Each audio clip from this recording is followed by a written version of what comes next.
اعوذ باللہ من الشیطان الرجیم بسم اللہ الرحمن الرحیم۔ ویورز السلام علیکم۔ ویورز میں ہوں آپ کا میزبان سید احمد سمیع اور آپ دیکھ رہے ہیں سید احمد سمیع یوٹیوب چینل راول پنڈی اسلام آباد سے۔ ویورز آج میرا جو ویلاگ ہے وہ ذرا میں کچھ ایسی باتیں جو تاریخ کے آئینے کے اندر ہیں وہ بتانا چاہتا ہوں۔ آج میں صرف تھوڑی سی بات کروں گا موجودہ ڈرٹی سیاست کے بارے میں۔ سب سے پہلے تو یہ کہ جیسا کہ آپ سب کو معلوم ہے بلکہ پوری دنیا کو معلوم ہو چکا ہے کہ زمان پارک میں کل آپریشن کیا گیا۔ آج عمران خان نے بھی ایک خطاب کیا، اس کے اندر وہ دونوں جو آرڈرز ہیں وہ بھی پڑھ کر سنائے اور باقاعدہ ان کی کاپیاں ان کے پاس موجود تھیں کہ جس میں اینٹی ٹیررزم جج نے کیا آرڈر دیا اور high court Lahore high court کا کیا آرڈر تھا۔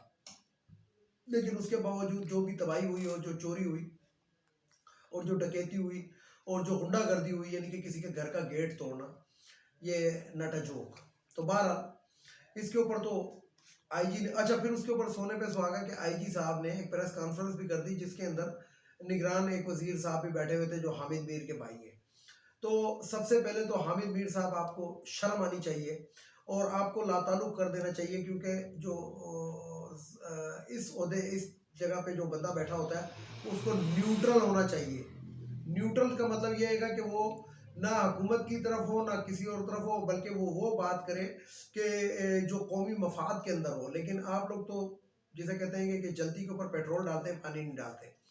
تو حامد میر کے بھائی صاحب یہ کوئی الیکٹڈ نہیں ہے، یہ ایک نگران آئے ہوئے ہیں۔ چلے دیکھتے ہیں کہ جب یہ حکومت ان کی نگران جب جائے گی تو اس کے بعد ظاہری بات ہے کہ جو بو گے وہ کاٹو گے ضرور۔ یہ تو انگلش کا بھی محاورہ ہے، ایز یو سو شل یو ریپ۔ تو بہرحال جو مذاق کی بات ہے، میں آپ کو اکثر ویلاگ کے اندر بتاتا ہوں کہ میں خود فوج کے اندر رہا ہوں اور 25 سال میری فوج کی نوکری ہے۔ پیٹرول بم جو ہے وہ پلاسٹک کی بوتل میں نہیں بنتا، اس کے لیے بوتل کا برسٹ ہونا ضروری ہے اور وہ شیشے کی بوتل میں ہوتا ہے۔ تو اس دنیا میں جگ ہسائی پاکستان کی جو اس آئی جی نے کرائی ہے، تو میں یہی کہوں گا کہ لعنت ہے ایسی اس کے اوپر، ان ٹریننگوں کے اوپر، اس عہدے کے اوپر کہ جس عہدے پہ پہنچ کے آپ کو یہی نہیں پتا کہ واٹ از پیٹرول بم۔ اب آتے ہیں ذرا تاریخ کی طرف۔ تاریخ کی طرف سے میں آپ سے مراد یہ ہے گا کہ پاکستان کے اندر رجحان اب چینج ہو چکا ہے، اور جس کو یہ نون لیگ والے یا دوسرے یوتھیا کہتے ہیں، یوتھ ایکچول نوجوان لوگوں کو کہتے ہیں، اور پاکستان کی جو آبادی ہے یہ تقریباً 60 سے 65% نوجوانوں پہ مشتمل ہے۔ نوجوانوں سے مراد یہ ہے کہ ابو 18 اور بلو 40۔ اب لوگوں کو یہ سمجھ آ چکی، اور مزے کی بات میں آپ کو بتاؤں کہ آج کل یوتھ کے اندر جو ان پڑھ ترین شخص ہوتا ہے نا، جس کو مطلب کسی نے اسکول کی بھی اگر شکل نہیں دیکھی، تو وہ بھی موبائل پہ لوگوں کے نمبر فیڈ کر کے ان کے نام لکھ ہی لیتا ہے کسی نہ کسی طریقے سے۔ تو جہاں پہ یہ موبائل، جس کو یہ میں کہتا ہوں کہ یہ جو ہے یہ فساد کی جڑیں بھی ہیں، بیماریاں بھی ہیں، لیکن وہاں پہ ایک اویئرنیس بھی ہے، یعنی کہ آپ پازیٹیو پہلو ان کو دیکھیں تو جو جاہل شخص ہے وہ بھی آج کل آئی فون اور یہ اس طرح کے فون جو ہے وہ استعمال کر رہا ہے اور بڑی مہارت سے کر رہا ہے، اور انٹرنیٹ کو اور ہر چیز کو وہ فالو کر لیتا ہے۔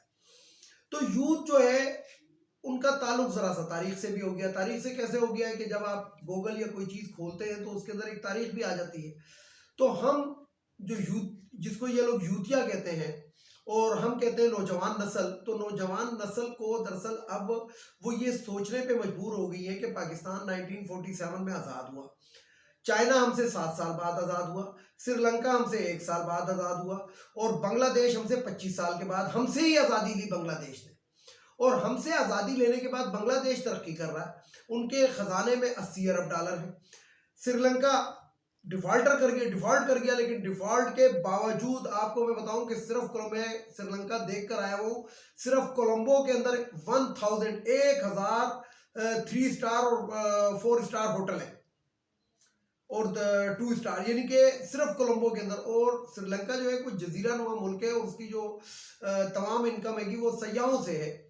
تو آج بھی اگر سری لنکا کے اندر 50-60 ہزار سیاحوں نے رخ کر لیا تو سری لنکا کے اندر ڈالر ہی ڈالر ہوں گے اور آتے ہیں وہاں پہ۔ ایون کہ انہوں نے 25 سال جنگ میں بھی گزارے ہیں، یہ بھی میں آپ کو بتاؤں۔ اگر وہ ڈیفالٹ بھی کر گئے تو ان کے اندر آپ یہ بھی دیکھیں کہ انہوں نے 25 سال جنگ لڑی ہے تامل ٹائگرز سے، وہ تامل ٹائگر جو